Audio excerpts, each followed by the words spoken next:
President of Hofstra University, and welcome to the third annual Presidential Symposium at Hofstra University. This symposium started 2 years ago when I was new to Hofstra, and I wanted to understand, what was going on in each of the different schools and the colleges at Hofstra. And so each school put together a panel highlighting sort of what their research was, what they were most interested in, and so on. And it was so successful that we did it again last year. And last year,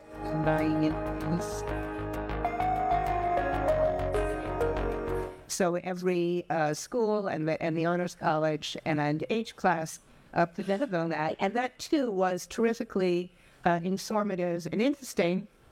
So here we are again. We have an amazing 3 days ahead of us, learning about and talking about one of the most important and timely topics in higher education, and you might say in the world, artificial intelligence. This symposium asks the question whether AI in higher education is friend or foe. So I want to begin by thanking Professor of Philosophy, Chris Elliott, whom I saw here a few minutes ago. There he is. And Professor of Computer Science, Krishnan Pillai Padkamner, for all of their efforts in serving as co-chairs of this symposium. I also, of course, want to thank Kathleen Collins, there in the back, director of the Cultural Center, for organizing the symposium and making sure that everything works. And I know that she will be everywhere all the time over the next 3 days. And I want to thank Provost Charlie Reardon and his office for helping to keep this all moving. This is a very large organizational task to put together 3 days of presentations. And we do have a wonderful array of presentations, 15 in all, and a keynote address. The presentations range from how AI affects film and television, of course, especially timely after in light of yesterday's news of the settlement or about to be settlement of the writers' strike. It ranges from that to how AI affects students with disabilities. We will hear about how K-12 educators are dealing with AI, to how it's being used right here at Hofstra in several of the schools. And there's much more.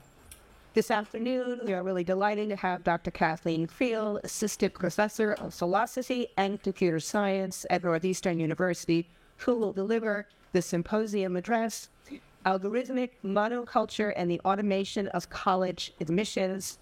We're delighted to welcome Professor Creel to Hofstra University and look forward to her talk on this timely topic. As I said, another thing everyone's talking about these days, right? College admissions. So it is, of course, appropriate this morning to begin with the faculty in the DeMatteis School of Engineering and Applied Science, who are going to help us understand the what, when, why, how, and where to of artificial intelligence. So again, welcome, and let's get started. I will hand this over to Gerda Kamarova, the moderator for the next panel. Thank you.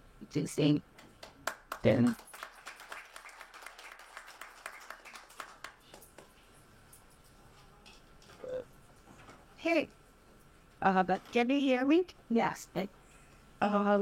So let me just do my way, so we'll hold this working. It's my great pleasure to start the first panel from this conference. So we are organizing this panel with 4 colleagues from our department and an alumni who is Dr. Pani, who is president of the LISTMAN, the local Long Island software network. So we will also give you the perspective of AI from computer scientists, from academics, as well from the industry. So AI is not working to the popular culture and entertainment kind of feed us. No. And people they say there are getting so animating objects that are not human for ages and service. But the birth of AI is considered an article in 1950s by British mathematician and pioneer computer scientist Alan Turing. He published an article titled Computing Machinery and Intelligence, and it was published in Philosophy Psychology Journal. So artificial intelligence is kind of very related philosophy, psychology, and computing. So we're looking forward to hear also from the panels of our colleagues in philosophy and in psychology as well and on his studies. What Alan Turing does, basically on the first line of his article, he asks the question, can machines think? And rather than diving into this definition of what thinking is, he shifts the question and proposes an imitation game, what we call now the Turing test. One way to explain it, you have the human interrogators, which converses with entity in another room. And this entity has to convince the interrogator that they are human. So the question is, can the interrogator distinguish between a human and a machine? So really the question of can machines think is shifted to can a human distinguish if they're interacting, they're talking to a human or to a machine?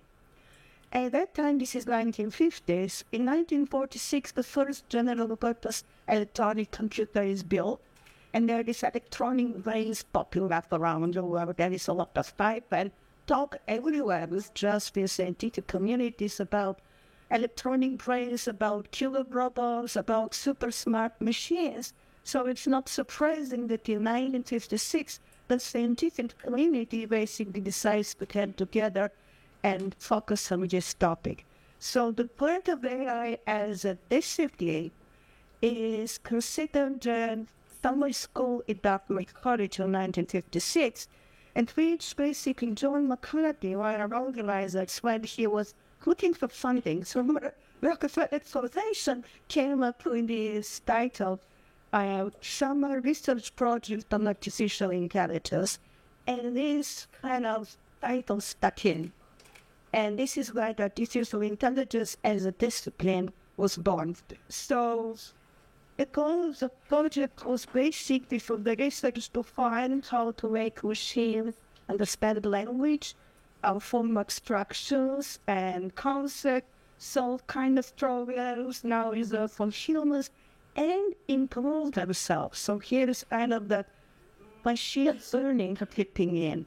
So there is a direct connection, so what Turing discussed in this paper is the objective of this panel. And I actually invite you to read the Turing paper because it's very accessible and very interesting and well written. And all the things are there. So these researchers go to different places and establish AI research lab. So what follows is the golden age of AI. So there are many molecular machines that are built, but rather than solve this one big problem of AI, they're attacking different modalities what we associate with human able to do. So from this, in 1966, we had the first intelligent mobile robot, Shaky the robot, which we built in Stanford Research Institute. It's clunky, it's not very fast, but it can navigate by itself and avoid obstacles. A famous legendary system by this time is a so-called Blockwork of Daniel Vinogradov, and the Blockwork was basically a program to study natural language understanding. Can a program converse with a human natural language? So we simulated Blockwork, and the human will ask questions or make orders, so the system communicate with the natural language. But here, kind of is a snippet I can't read very well, but it goes something along the block. Is there a large block behind the pyramid? This is the human, the user types on the keyboard, and the answer that comes back is yes. There is a large green one, a tall one, and another one. So there is this type of conversation, and this was unheard of. Till very recently, we communicate with machines only in binaries and 0 and 1s. However, programming languages are just developing, and now we have a system actually communicating, talking with the person in the natural language. This was a big success. There was a lot of hype. Other systems followed, and this was kind of full of AI. We all promised, got some money was scored, day I thought it wasn't so pretty than the bigger. That was the first day I went there. This system the first systems were based on so-called symbolic AI, on mathematics and logic to manipulate those symbols, and somehow this didn't deliver. So that in the mix,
start to knowledge, but wasn't enough. Now the boom again, an explosive growth of AI, and now we are basically into data puzzle learning.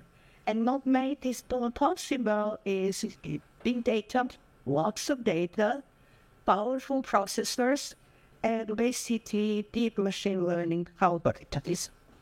So to understand with deep machine learning, we kind of have to talk with AI in parallel with the summation theory and machine learning development. So one thing I just want to point out that these first problems when we were attacking initially in AI, autocorrect in computer vision, we were looking in images and trying to segment them, find the regions in uniform intensity, or recognize an object in the picture. Happened to be extremely hard, but for decades they weren't solved. So what Hans Veronica hypothesis at CMU have observed in the 1980s that problems that people consider hard are easy to teach machines to do, like doing intelligence tests, base checkers, solving hard math problems. What was troubles is giving the machine's perception and ability of a 1-year-old. And not to teach a 1-year-old, but to not involve lots of rules and some analogies of that. And it is, this is a cat, and this is a cat. Oh, and here is a cat, and there is another cat. And the next time they see outside a cat they've never seen before, they say, basically point now to say a cat. So this kind of the idea, we have to somehow incorporate lots of data and how learning into the systems. So in late 1950s, Roswell Biological basically with the observation, storage and organization in the brain. So now neural networks are born, and it is all on this side. Computers were built all day to the lots of manual report, lots of research is going on. And again, in 1916 years came back with a book on computational geometry. They actually, in honor of Rosenblatt, called it perceptrons. They actually use mathematics and the limitations of this simple perceptron. And now, when neural networks start coming down, people not that many exciting money are not scoring that much. They wrote in the book at the end that if you have multiple layers in these networks, but we didn't have the computational power so the models to run. So not everybody gave up.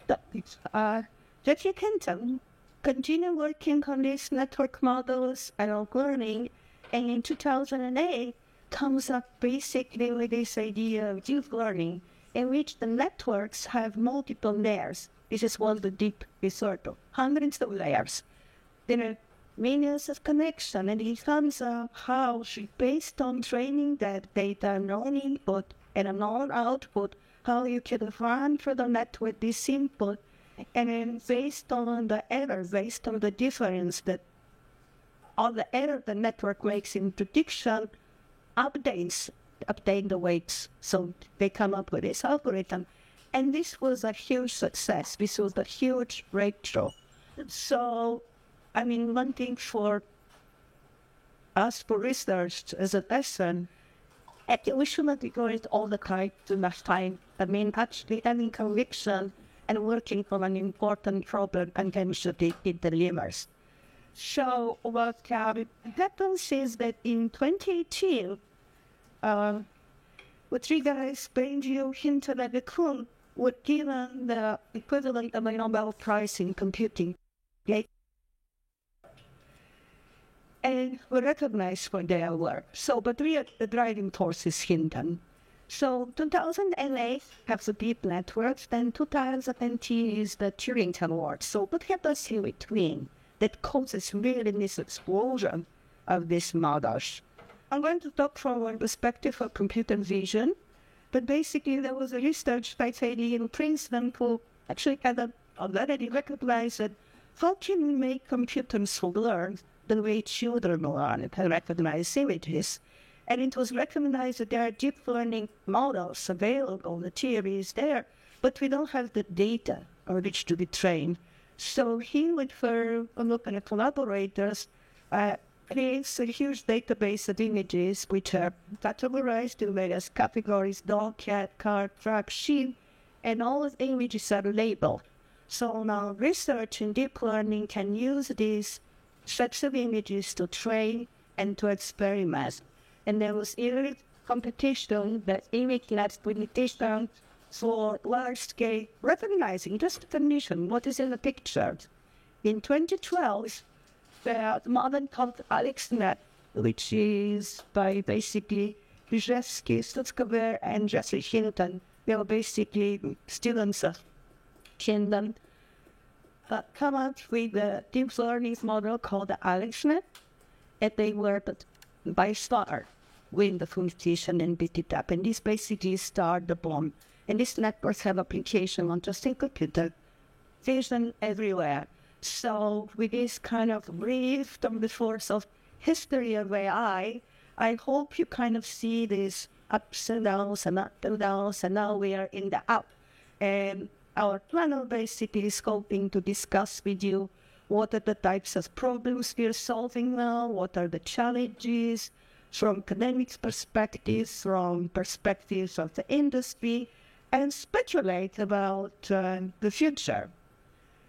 So, in this, I will basically turn to Professor Doubley, who has interesting research, collaborative research in idea generation and creativity. And she is going to talk about her work and her view on the subject. So, Professor Doubley.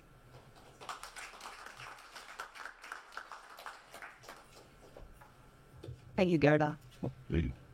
So, my research is basically in the human creativity, right? Especially in groups. So, humans come up with novel ideas by combining our ideas, like in our known concepts. For example, snowmen. I put them together and get a concept. But by analogies, if we had this talk a year ago and asked me, are machines creative? I said, definitely not. But right now I'm starting to revise my opinion on this matter.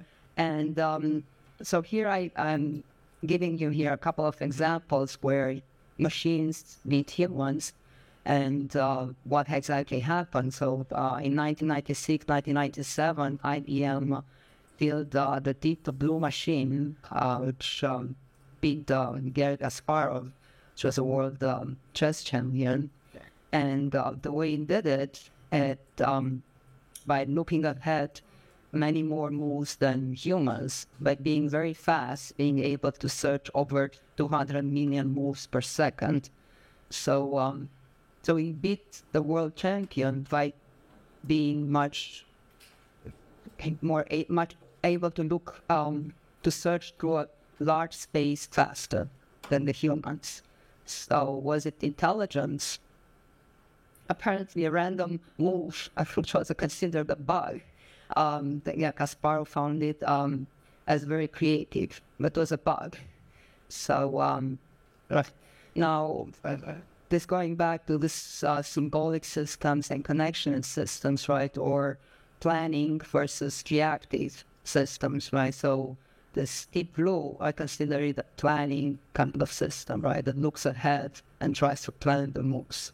The second example I give there is the AlphaGo, which in 2017 beat the world number one Go player. And Go is considered a much more not complex game, but with a lot more. The space of moves is much larger than chess, and so. In those times, the Go players didn't even bother playing with machines because they were so bad compared to humans. But right, I don't know if you watch the movie. It's amazing how the Go player goes in those games, right, with this attitude. I'm gonna just waste my time here, pretty much.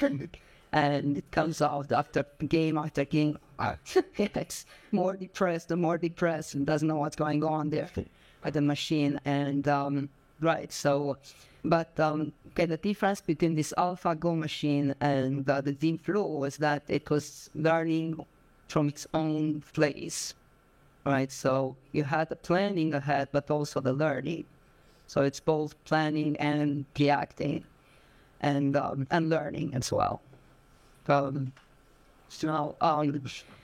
now what's happening right now, right, with the ChatGPT and all this large language models, they, at the basics of it, what they do is they learn to generate the next word, even the pre-tree words. Now, a year ago, as I said, machines were non-capable of producing anything intelligent, right? At most, right, if you train them on Shakespeare, they would just start generating some text that looked like Shakespeare, and after a few sentences, it was either repeating itself or just, very bad. The grammar was really bad, and the structure of sentences, so there were nothing like now. But so what changed, is the architecture of the machines, and also the size of the machines and the size of the context, right? The context is like how many words in the past can the model consider to predict the next word, and also the size of the training data, right? So it became pretty much everything that's on the World Wide Web became a training data for those machines. Like before, it was just Shakespeare, right, or a very limited amount of text that the machine was learning on. Okay, I think this slide was supposed to be before. All right, so this large language models right now, GPT-4, which is the lead model at this moment for OpenAI, has over 1.8 trillion parameters, 120 layers, and it's trained, as I said, on huge amount of data, and it keeps a context length of about 3,000 words or 6 pages. I mean, that's much more than I could ever be able to do, and at least. So it can solve coding problems, right? You ask it a coding problem, it gives you a perfect explanation, right? From just the description of the algorithm, a detailed step-by-step description of the code and the code.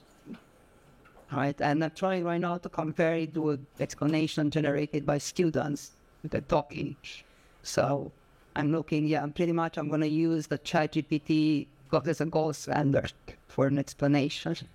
But it cannot solve difficult problems it has not seen before. So yeah, I tried with a problem, theoretical problem in AI. It was just kind of going in circles, so destroying different things and going in circles. And then, I thought, all right, it cannot generate new ideas. Right, so I thought, all right, it cannot explain and it cannot generate new ideas. Well, the first one it can explain, right? So I said, all right, the next one, generate new ideas. So typical task in psychology is come up with extra usage of a paperclip. So my first test was, all right, come up with 10 usage of a paperclip.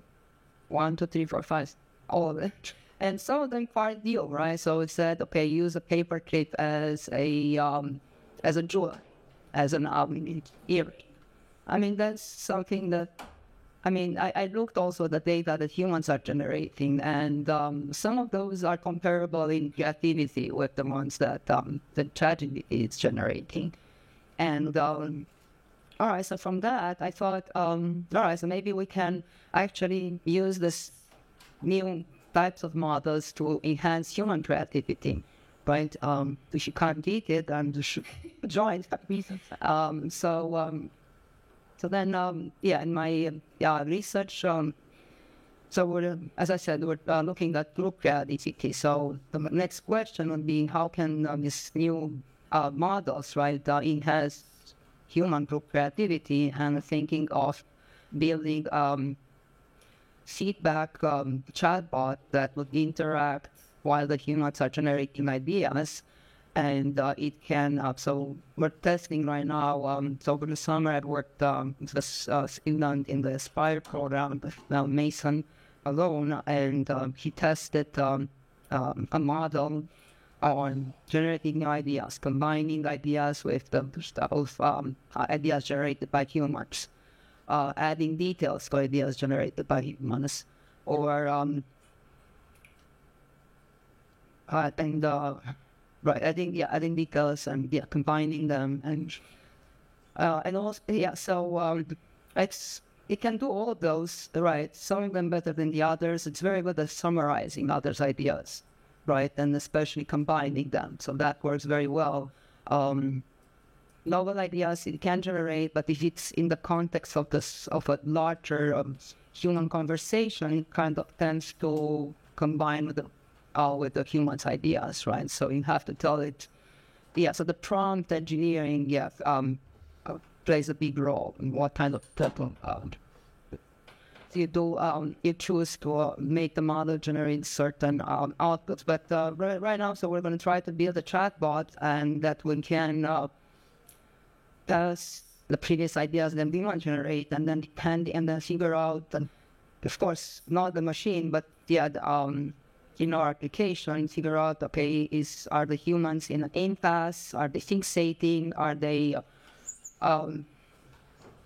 are they not elaborating others' ideas? That's something that we think that elaborating more of others' ideas enhances creativity. So can this bot help the humans, right? Generate more and more creative ideas. So here are some ideas of generating a new score by the Vicuna model, which is much smaller than the ChatGPT with ChatGPT-4. So it can generate new ideas. Aerial volleyball, underwater soccer. Now I've read many ideas generated by humans. I have not seen those there, and so those are actually the first 3 it came up with. So I didn't even have to select or choose anything. Well, so I'll leave you with that. Right, I think we have to see where the machines are and help us get better. Otherwise, I feel we're gonna fall behind. All right, thank you. And I'll introduce right now Professor Krish, who will tell us about how machines hallucinate.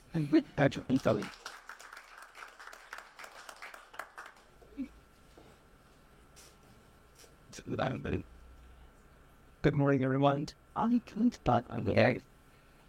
So, large language models. When Garrett quickly from being research curiosities to actively use tools, right? And so everyone will lean on, and I recall the day I read this news article on OpenAI and their ChatGPT software, and it was very impressive. But very soon, we all also saw all the crazy things large language models come up with. You'll have seen the news article about where an attorney used ChatGPT to write legal briefs and had so many errors, made up citations and references that were pretty much laughed out of court.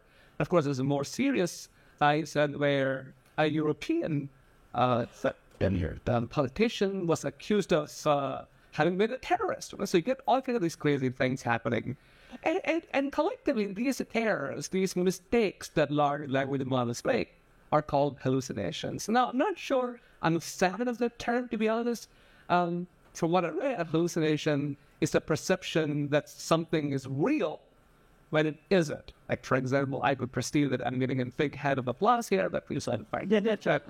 Anyway, so it's the idea that something's happened. And that's not truly what's happening. It's kind of an anthropomorphic term that's being used for language, or language models.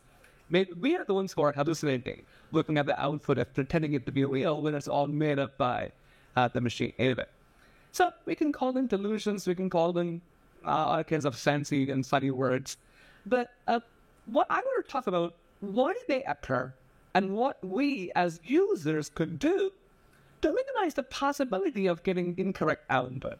Right? I mean, and again, these so-called hallucinations, they come in broadly two varieties. There are intrinsic hallucinations, the researchers call them. And by the way, hallucination research is active. It's an active, sort of an active area among AI researchers, not just among psychologists about things.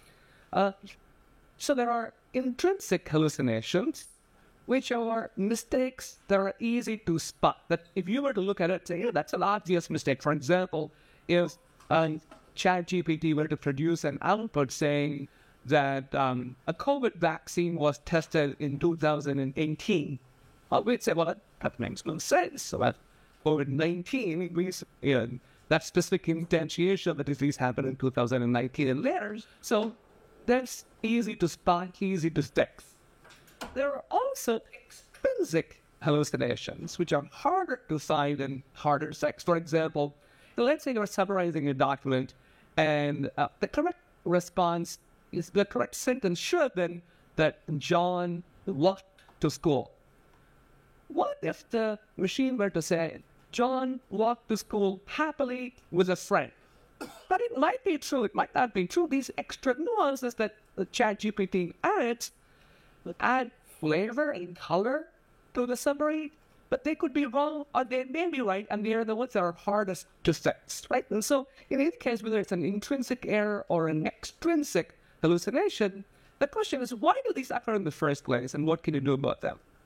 Now, the primary reason these things occur in the first place is the machine doesn't know, cannot estimate the error that it makes in producing output. So it has, traditional machine learning models have a measure of uncertainty. When they make a prediction, they can output also a level of confidence. They say, this is the correct answer, and I'm 80% sure that this is the correct answer. Now, that's possible on a unit basis. For example, when a large language model produces one word of output, it might be able to say, well, I think this is the correct answer, the single word is the correct answer. And it might say, I'm 90% sure that this is the correct single word. So when you string these words together to form sentences and paragraphs and documents, it kind of accumulates, and the machine has no credible way of estimating its own confidence. And what comes out looks grammatically correct, looks plausible even, but the machine can't really say if it makes sense. Added to it is the complexity of semantics, right? So you can have two different formulations of the same sentence that are equally valid, and sometimes the machine might not be able to make that estimate that this is a reformulation of a correct answer. In any case, this is an active area of research, this idea of estimating the confidence of output. But until, it'll take a few more years before machines can accurately estimate if they are producing valid output. Now, by the way, this idea of validity itself is a little interesting, right? So, I mean, what is the opposite of a hallucination? Well, the opposite of hallucination doesn't make sense for humans, but for machines, the opposite of a hallucination is faithfulness. Basically, does the machine accurately reproduce the sources that were used to train it? Right? So based on the input, does the output actually make sense? Is it faithful to the input? By the way, we can't really call it factual because the machine doesn't really have a sense of what the world is like. It doesn't know the facts of the world. But is it able to accurately reproduce its sources is something we can check, we can verify. And again, this is something that needs to be done over time. It hasn't been a focus until of late. Data, of course, is what drives large language models. 3 trillion tokens, 13 trillion words, for example, were used to train GPT-4. Again, how do we know that this data has been, that who has curated? Nobody has. It just been scooped up from various sources, and this data may have inconsistencies, contradictions, and all of those things get baked into the machine. And what you get, sometimes in some form of garbage in, garbage out. And again, actually curation becomes big. It's actually, it is inevitable that you get some kind of hallucination, some kind of erroneous input. And eventually, maybe hallucinations are a feature, not a bug, in the sense that if you were to insist that everything be precisely the same as the input, but all the output accurately mirrors, but we'll have no creativity. We'll get exactly what comes in would go out and get basically in Google, but nothing more sophisticated than that. And you have to pay the price of hallucinations for getting creative output. Of course, there are other things too. Contextual ambiguity. When someone asks a question, they might not phrase their questions accurately. It could be misinterpreted easily, and humans could do it too. If a student comes up to me at the end of class and asks me about a concept, I assume that they have a certain perspective, but maybe think that's like completely different from what I have in mind, and my response might sound like gibberish, but it's only because what they had in mind as the lots of the words and what I have in mind are two entirely different things. And of course, some people try to attack these LLMs by giving a funny input and see if you can prompt it to produce a strange output. Again, all of these things need to be addressed by functional, publicly available large language models. But what can we do now? So, these are things that the researchers can take steps to fix. But what can we, as end users and also as designers, do to at least handle some of the issues as they currently exist? Now, there's the sense that larger models are inherently better. Maybe. I mean, in some ways, we want models to be fruitful in the sense that they produce accurate output, but we also might want models to be more informative, that is, to give a complete answer.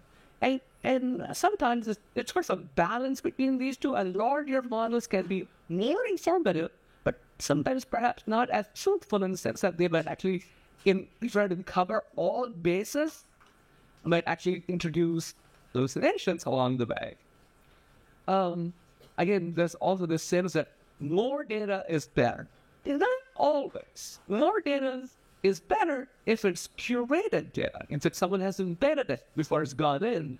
But just scooping up everything from Reddit or from Wikipedia is always going to produce outputs that are going to be not going to be perfectly accurate or faithful as to be part. Diverse data can help though, right? So getting data from different sources so that it's not, sort of a monoclonal, right? So not taking the same sort, the same viewpoint, and same ideas. Yeah, diversity does help when it comes to having a range of sources and making sure that these are all incorporated. It looks at multiple points of view to produce a better output. Better context and prompts, absolutely. So try to be as precise as possible. Just ask the very generic questions which have multiple interpretations, it may be a good idea to provide as much detailed input as possible in training prompts.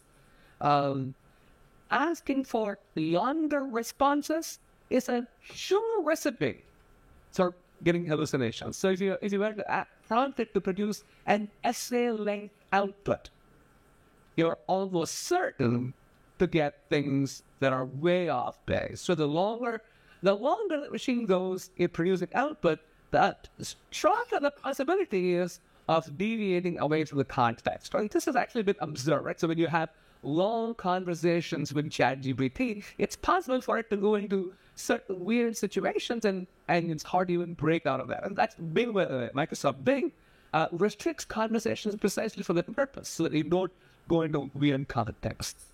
And finally, there's been a lot of research, and this is something that I've been involved in as well, is doing domain-specific fine-tuning. So I have been attempting to use large language models to work on legal documents that pertain to veterans. So the Bureau of Veterans Appeals, for example, uses court documents, and these decisions are very specific to that domain of veterans and their appeals.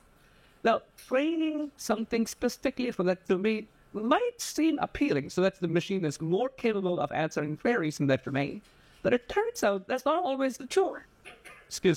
It's often the case that a broad base is actually more accurate, and only a small amount of fine-tuning is necessary. You need a tremendous amount of knowledge to, again, assuming that your base is good to begin with, to produce more accurate output. Right, so this is an active area of research. We don't have this problem by any stretch, but as users, we're going to be mindful of not being overly reliant on producing large amounts of accurate text from currently available large language models. With this, I'd like to pass the baton to my colleague, Doc Ortega, and he has more interesting things to say.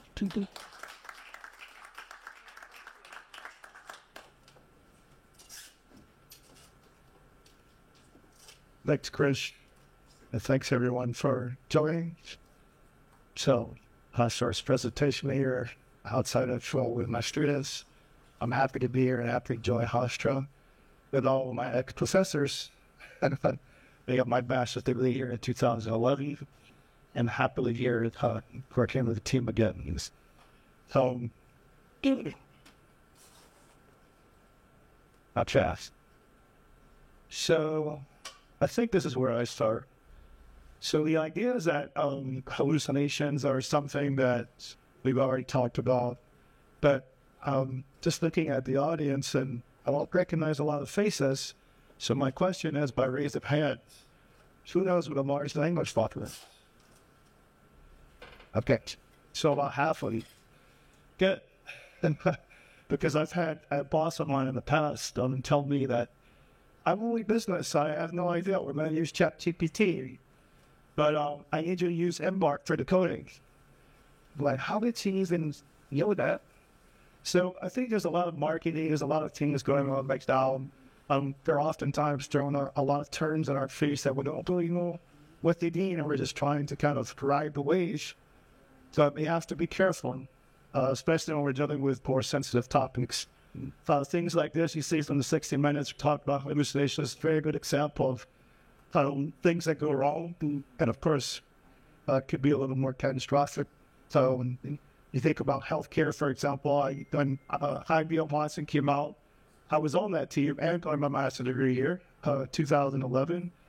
So we joined with Nuance, or IBM joined us to create basically a machine learning algorithm, or several machine learning algorithms to predict things like medical codes, EHR, and things like that for Epi.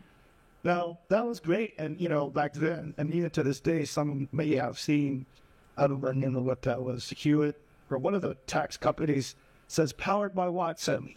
And we're still here 12 years later, kind of believing that Watson will do something that it really can't. And so, as you think about it from the ChatGPT standpoint of view, we're kind of in that same boat. We've been sold the hype. A lot of us don't even know the terms. Then it's not our fault. It's marketing from OpenAI, all of these other companies. They're not open sourcing the models. basically saying, look, let me use this thing because it's the next greatest and best thing to use for your company. Essentially, I don't agree with that. And I think a colleague of mine, which tried to put up, like Professor Cameron or Dr. Cameron put up earlier, was John LaPoon, colleague of mine at NYU, is really well known in the machine learning industry. Yes, he definitely did do a lot of that stuff. But if you talked about the topic of this, which was, when, where, and how, and so forth, Marvin Minsky, Noam Chomsky, all of these people all kind of set out to do certain tasks. And that's what it's all about. Like, we're trying to solve certain tasks. And I think this generic fluency, and when I say fluency, when we read these things up, ChatGPT, like when Professor Simona showed, we don't actually understand what it's really trying to say, in the sense that it's not really trying to say anything. It's a bunch of statistics that are being used to choose a few words. Now, what really changed in the past year, this is what I've been doing. When I had my master's degree, I was working in natural language processing. Back then, nobody was working. I actually had to get a special topics, and thanks to Professor Krish, I had to get a special topics class made in natural language processing because I wanted to work on it. So these days, things have changed, but the question still remains. We've got on the spot. We've got putting our papers, and you look at that, it's exponential. So from when I started more or less in the 2000s, and talk about Minsky there in the 60s all the way up until now, these papers aren't stopping, and we're publishing 10 times more every year papers on these things. This means that, yes, there's a lot of hype, and a lot of people are kind of falling into this trap, I would say, of NLP and the things it can do.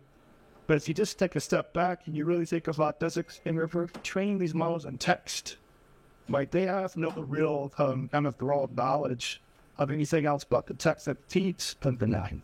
So, for example, images, we saw multimodal, for example, is still accuracy rise in the 60s and 70s. Even all the easiest stuff down. And Professor Dr. Simona earlier talked about mathematics and things like that, different colors that, I could give ChatGPT a simple mathematics problem that my 9-year-old daughter could solve. It's not able to solve that either. So there are a lot of things that, yes, we get fooled by the fluency, very much like a slick, car salesman. And sometimes we even buy the car. And I think this time a lot of us a lot of businesses especially just want to get the next coolest toy play around with. But we got to be careful.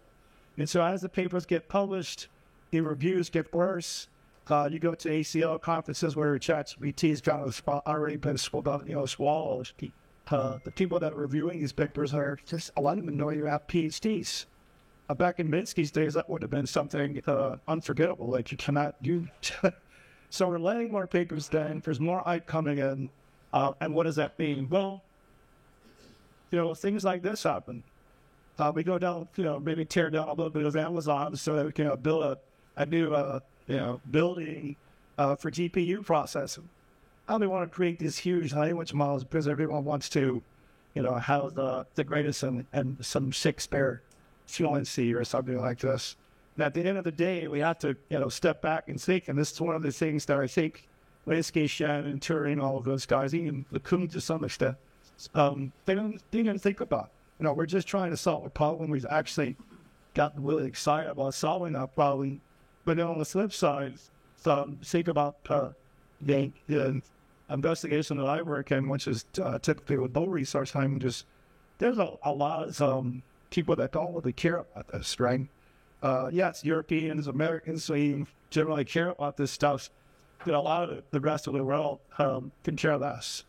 And while we're running our GPUs, there's actually a pretty good paper that comes from a professor at University of Washington, pertains to Emily Zender. It's called the stochastic parrot, and the idea is that we're really working on this only in English. We're not doing this for other languages, so we're kind of just destroying the universe in many ways for our really nice fluent translations and other things that we're getting in English to a little higher resource language. So now I think the idea is that us as researchers and even users think about and use these things because I'm talking engineering all day, just playing like a video game. I'm actually probably using some resources to think about a GPU just to train one of these models. And this goes back to Bender's paper. It's equivalent to taking a thin air right across the grid, right? One wire across the grid. So if I do a few GPUs and run fine tune my models, I might go in the way and see. So, I'm not here to put everyone on a guilt trip, right? But the idea is that we should think about this responsibly and don't let it get out of hand, especially when we don't leave things down. Sorry, that didn't make everything sad. That's it for me. I think Paul, get next.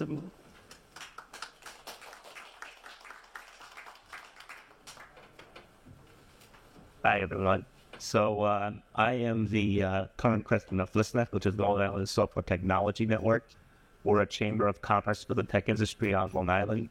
I'm also a Hofstra alum. I got my master's degree here.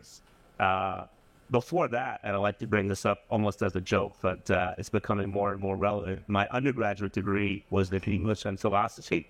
And I heard a lot of jokes about that. What do you do with an English degree, with a philosophy degree? The correct answer to that is whatever you want. But more relevant now, I think we're seeing, because of ChatGPT, the need for interdisciplinary studies. And I think universities like Hofstra that combine liberal arts and sciences will have an advantage if they're able to successfully train people and understand that you have to be good at multiple things to use these tools correctly. So I'm going to show a little bit of a demo on how you would use ChatGPT, how businesses are using it, because I think if you see some examples, it's a good way to see where it's at and where it's going. I can tell you in my organization, we do a lot of events.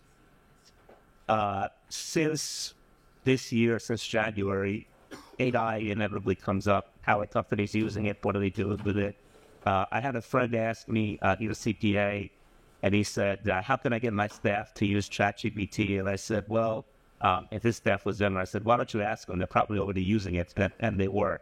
So it's out there, it's being used. I think the caveats are very important, hallucinations and all that. I tell people all the time, consider you just hired an assistant, and even if they're intelligent, brilliant, they don't know your company, they don't know the right things. So treat it like that you want to oversee the work, you want to double check it, triple check it, and not just take it as it comes out. But having said that, let's look at some of the ways that you could use it. So one way is because it is a large language model that has incorporated a lot of text based on the internet and its training data. So you could use it to get results faster than a Google search. So here's some examples. What is a minimum viable product? And a minimum viable product is the concept of when you're designing software, what are the minimum features so you can get it out there and get market feedback. And then you can follow up and say, recommend books where I can learn more. And you take that further and say, how do I calculate acquisition costs? And then you can get into specifics, like how many print books were sold in the U.S. in 2023. Let's see, this will work.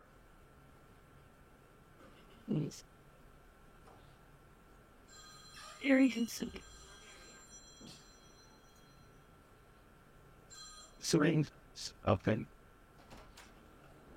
I have a link there that you can check on your own or look after to see the details of my session. Further than that, just querying it the same you would with Google. And the reason I would say use it instead of Google is it gives you directed results a lot faster. But again, with the caveat of hallucinations, is to help with brainstorming. So for example, I want to build an app that lets people catalog and loan their books to friends. What would an MVP for this app be? And it'll give you the different parts that would be in your minimum viable product for the application. And then I said, can you come up with 10 potential names for the app? This kind of thing it's very good at. Naming things, combining words, things like that. At Creativity Assistant, all the things that you're seeing here are prompts. And the new discipline that's emerging that is going to be interdisciplinary is prompt engineering, which is how do you ask it questions in the right way to get answers that you want. Consider the vast model that it has. And if you're just shining a flashlight a small region, how do you know that flashlight's going to go to the right area of text that you want? That's kind of what prompt engineering helps do. And these are some very basic examples of that. Okay, so to help with coding and content creation even further, I said, read the code for the book catalog portion of the app using Xamarin. So Xamarin's a platform that lets you create mobile apps using a Slim code base. But again, I'm being very specific because I wanted to give me a directed output. And then I said, create a basic HTML landing page for the app, create CSS using colors associated with books, and then combine the CSS and HTML you created. And I want to show some of the examples of what it did based on those frames. So here is the generated Xamarin code and some of the CSS for this application. And I didn't check if this code works, but I would say a huge caveat, anytime you had to create code, if you don't have a coding background, have someone with a coding background look at it, because there can be mistakes with that code, and you don't want to just take that and run with it. I think that's going to be a challenge as these things get more popular, especially because it's going to be so easy for people to spin up and say, build me this application. And these applications are going to be out there, and they're not going to have the same kind of testing or QA that goes into a regular application. It's definitely happening now, and it is one of the things I think that should be a concern for our industry. Here's an example of HTML that it generated and CSS. And this is not spectacular, but just the fact that it was able to build a website with colors and style like that, create a shell, it was amazing to me that it could, I just tell it, do these things, build this thing, use colors associated with books, and then you can refine on it. So I think it's very powerful as a creativity assistant for people.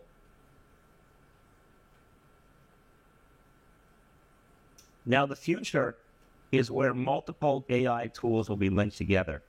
You've been seeing text-based examples from ChatGPT. OpenAI also has a product called DALL-E that was actually out there a little bit before ChatGPT that uses the same kind of model, but uses it for generating visual images. And there's other things out there. So one of the names that ChatGPT had come to my potential app was Lendlit. And I said, can you create 5 logo ideas for Lendlit? I'm going to show you one of them in a second. I said, I like the first one. Can you put a description to use DALL-E to generate a logo?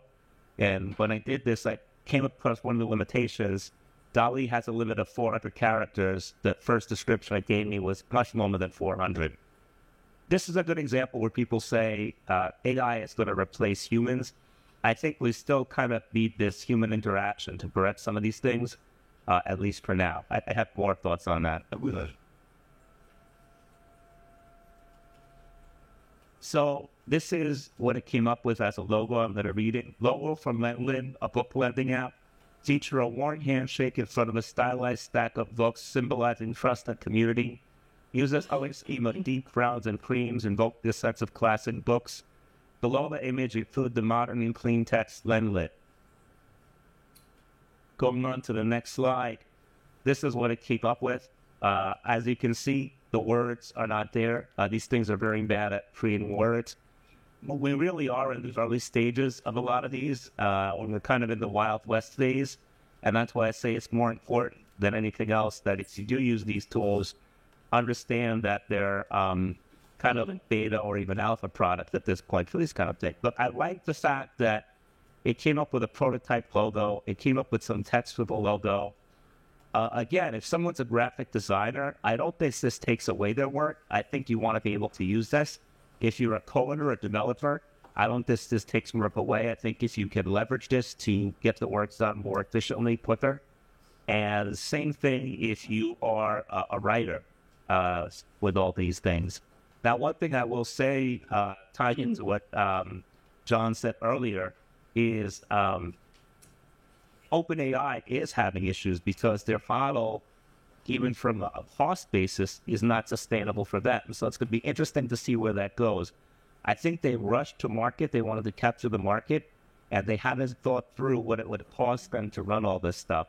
So something that is also evolving is worth watching what happens. And then I just gave a couple of links here, my transcript, and some additional link sources. LearnPrompting.org is where you can take a course on prompt engineering, learn a little bit more of these things. A couple of papers that I use that I want to point out. One is called Attention is All You Need, which kind of talks about this idea of the transformer model, which uses. And another one, which does get technical but has enough understanding, what is ChatGPT doing and why does it work, by Stephen Wolfram.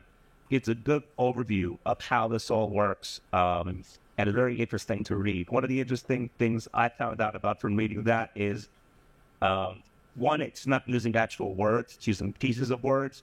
And two, and I think Krishna brought this up, if it just selected the next best word all the time, you would get a boring output.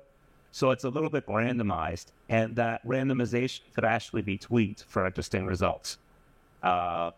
So that's where we go, and I think the combination of multiple things and using different systems, they just released yesterday the ability to upload images and have the ChatGPT kind of do things with them is very interesting. We're at an interesting time. Thank you.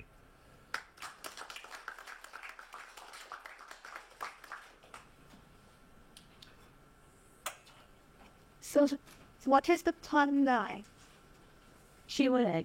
But we call about the sword. There is Serious on the top.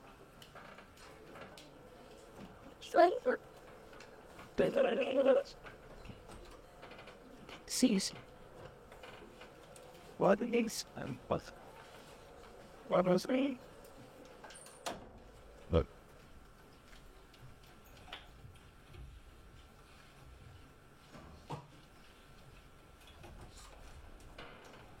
Thanks.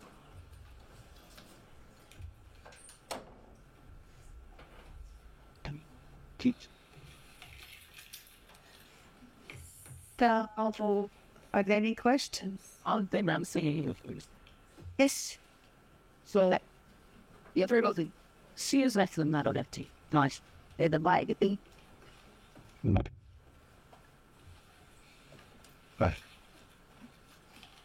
First, you mentioned that you need to correct the data to ensure that the input is not nonsensical.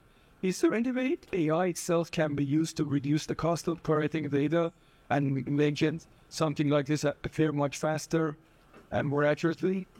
So that's the idea of bootstrap. So the idea is to start with a very small, reliable data set, and then you use that to kind of curate it. The thing is, it tends to get, once it tends to deviate away, it can get worse and worse and worse very, very quickly. I think a human needs to be in the loop, and this takes money and effort and time, and I think it's unavoidable in the long range, in the long scale of things, to actually have a human in the loop. And right now, humans are being used. So right now, even it's might not on the hallucinations that we see, there are humans, across the world who have contributed in terms of weeding out bad information, abuse of information and such. What you see is after humans have, weighed in on that kind of input, the outputs that are being produced. Even now, there are new and novel ways being produced for vetting the output and such. I think eventually it's done clear without a model of the real world. It would be possible even for computers to vet themselves.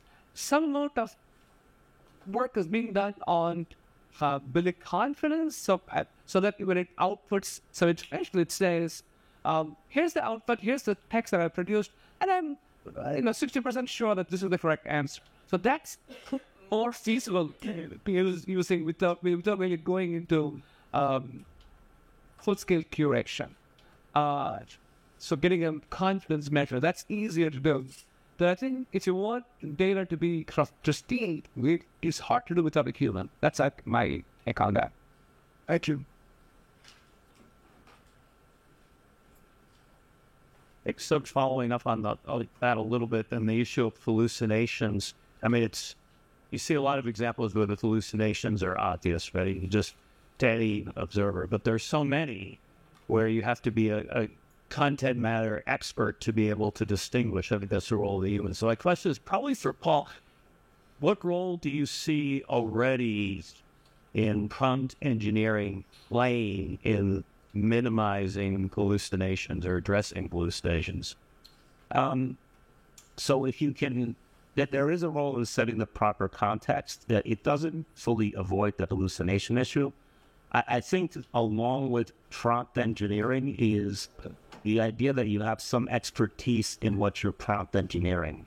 And, coding is a great example because you can have it come up with code for anything, but if you've never written a program in your life and you don't know what it is, and you just go run that code, who knows what can happen. Now, the good thing is ChatGPT has controls put in where even where it's tied to other programs, it says, okay, do you want to run this? Do you want to execute this? But there are things now that people can download and run things unattended and run their own AI. And that is concerning to me, and that should be concerning to all of us as to what are these things going to do uncontrolled and where you can't fully vet them. So I think prompt engineering goes hand in hand with being an expert in that domain. And that's where I say you're a coder and you use this tool to be more productive. You're a designer, you use it to brainstorm ideas. And when people talk about being replaced, well, if you're just a coder that could just, Google code and hack something together, then you are the type of coder that can be replaced by something like this. But if you're a person that can understand it and leverage tools and build on that, then you are the kind of knowledge worker of the future. I just want to add one more thing about hallucinations. Is that, for example, Simona's prompt at that outfit of underwater sock, right? She considers that to be creative, but underwater soccer doesn't exist and can be considered to be a hallucination. So even the interpretation of what is hallucination and what's creativity becomes hard at a certain point. So, and if you probably don't want all hallucination to be included, if you want it to produce novel ideas, creative ideas, you've got to accept that it's going to produce things that are not put into the machine. One thing I'll say from experience, it can fool you pretty good. Like, you can talk about books that don't exist and cite pages in them. Like, when it hallucinates, it'll fool you better than a human. And then that is something we should also be concerned about. And this is the... Just related to this very topic for anybody, I find that while I appreciate Paul Trapani's suggestions about creativity and the possibility of using large language models and image generation in creative works or as an assistant for generating creative works, I find that I'm very pessimistic of using large language models or LLM-based interfaces in anything that has to do with knowledge or that relies on reliable information. So, for example, my experience was asking ChatGPT whether there was research work in an area where I think I'm writing the first paper. And it said, of course, there's a large body of work in this area, and it listed 5 papers that don't exist. Nothing exists in that area, right? It was utterly misleading. And so for that reason, I think I'm starting to see it as entirely for creativity and entirely not for reliable information tasks. I wonder if anybody has any more optimism than I do about using it for that information or knowledge. Thanks. If I can say something, there are actually 2 issues. Can we ever trust this system? How can we convince ourselves that we can trust them? I'm going back to the expertise of amazing when it's a medical domain, something critical, and a non-expert is prescribing antibiotics, and the prescription advice comes out of the system, but there isn't trusting the system because the system can explain the reasoning and why is it making this prediction. How can we trust this system? What does it trust? If I trust somebody, what is trust? There is a lot that trust is built on, and we don't have this working with the systems. So I am cautiously optimistic of how these systems are advancing and how powerful they are. I have lots of time rise and fall, but rise and fall, and there is a rise, and there is a lot of high. And I'm actually nervous if we're in the cusp of jumping the ball again. In the 80s, in the 90s, Hans Rothenberg that basically was profound and predicted that in 2040, human race will be kind of extinct, replaced by robots. Our bodies will not be needed. We'll have super bodies. Our minds will be there. So, in a sense, I do see AI more like AI augmented reality. You decide in what context it makes to augment your creativity or your work. But I can't trust the system. I'm not trusting it. And even for code, if it's straight out from the book, like the code for merge sort, it will write it.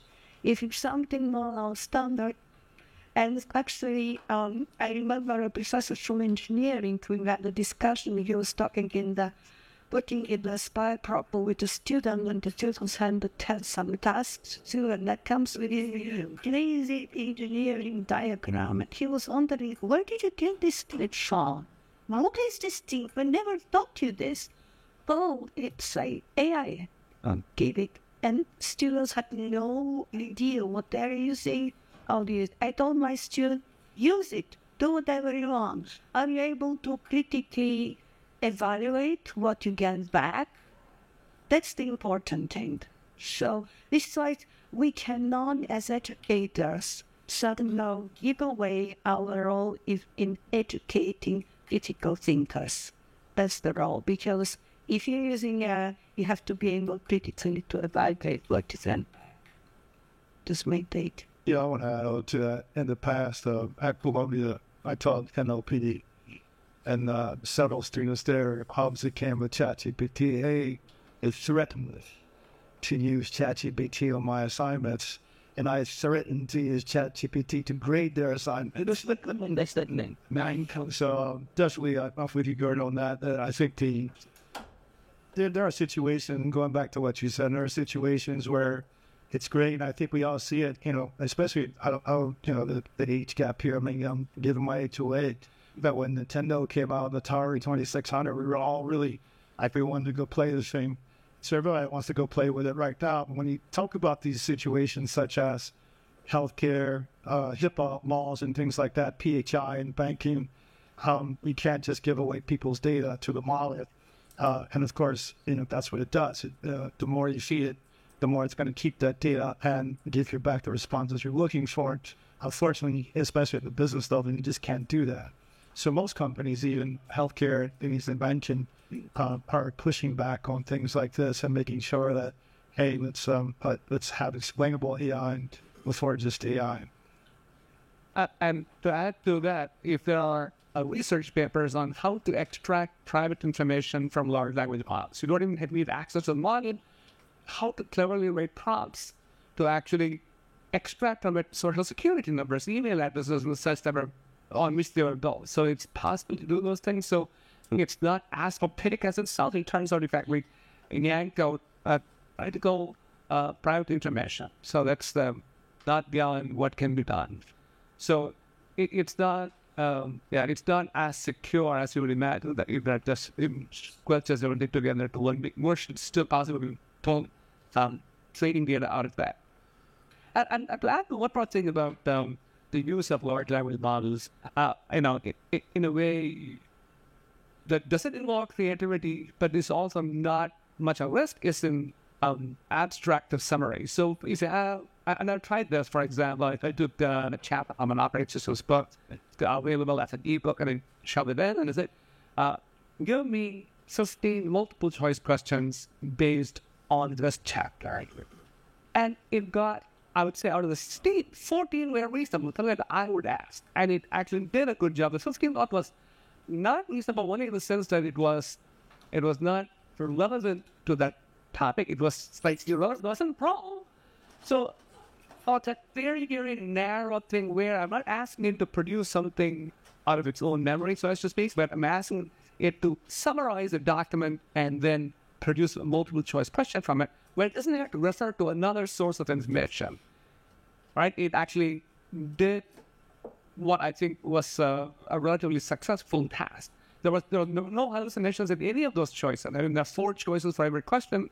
All 4 of them were reasonable questions that I would ask. So that in a very, very narrow sense, when you ask for abstractive summaries, it seems to do a good job. But even there, I'm seeing hallucinations where it kind of, in summary, introduces data it got from elsewhere, and so its flavor on things. So actually, those answers made me think about an concern I had when working with ChatGPT, which is the security or information I share, sensitive information. So I naturally try to avoid sharing that. But recently, there was an option where you could turn off sharing your data with training model, so that it would only be stored by ChatGPT for 30 days, but not incorporated as training. So what do you think is the security of that feature in terms of sharing things that are slightly sensitive if you're writing a research paper or writing a grant? So for my stuff. Yeah. So, I think it's going to kind of like you said, you could trust a button if you want to. But as you think about it from the standpoint of view of Microsoft, OpenAI is pretty much Microsoft at this point. That I'm not going to just say that they would override that button for any reason, but I think at this point we're at an early stage where we want to be careful, especially with this. They're training these models, and they claim that the training impacts. We still don't even know what the training data is. Right, but the main typical data sets that we're using are Wikipedia data sets and things like that. But for the more kind of domain-specific models, like the ones that Professor Chris was talking about earlier, it's got to use in some way or another more sensitive data. Now, I don't know about you and myself. When I use things, I try to make sure I use the private browser mode and so forth. But it always slips at least once. Right? So it's one of those things that if you could. Which there is, for example, there is an image now available on Microsoft Cloud. If you use a ChatGPT, you can use just the sensitive or private version of it, but it's much more expensive. It requires a specific type of license, and you have to talk to many times. It's not straightforward out of the box like you would use from just ChatGPT on your site. Excellent. The other option is to download a model directly from like Hugging Face, something like that, and then run it on your machine, and then you're completely certain that it's entirely confined to what's happening on your machine. Just want to jump in. A significant concern. OpenAI is a corporation, and they're controlling this thing. We don't get unfiltered output, even from the trained model. And very much are trying to have a monopoly on this. I was taken aback when they were before Congress asking for regulation. Usually you don't see companies in front of Congress asking Congress to regulate them. So that's also something that should be paid attention to, because AI is going to be around one way or another, and having one giant corporation control it should be a little bit of concern for us. Just going back to this question, and Elisa, the same. I mean, maybe I come from communist country, South, and like, somebody's going to hold my data for 30 days, and they say they are not going to be used in any malicious way. How do I know that somebody, a malicious actor in this company, is not going to breach some company policies? So, go action let the cost inside for this respect. Perfect. That's if somebody has a question. Yeah, I would more times. That's one my question. Because There's been discussion that AI can be used for cheating. I wonder if you could, especially on the student level, maybe give us some insights into whether they should be concerned here or what exactly is about. In short, because now I understand, yes, it can be just for cheating. It's for the student to realize that by cheating, that's educating them, they're just cheating themselves. I stopped grading. I provided all the solutions. They can use anything they want, and I have one-on-one conversation with them, and they have to explain what they were using by the critical understand what you're using. They're not the truth. It's their cheating. And to add on to that, some universities already have a ban. So some of the Ivy League universities, the Harvard, Columbia, and so forth, have already banned jazz revision in class. And I guess they're taking a more drastic approach, but it is something that you would definitely consider as we move forward. Thank you very much.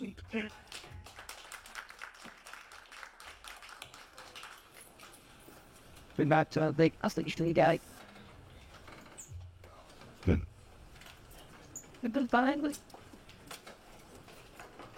You told me at the time, you know, this one, I press that one, what means. Yeah, I'm not.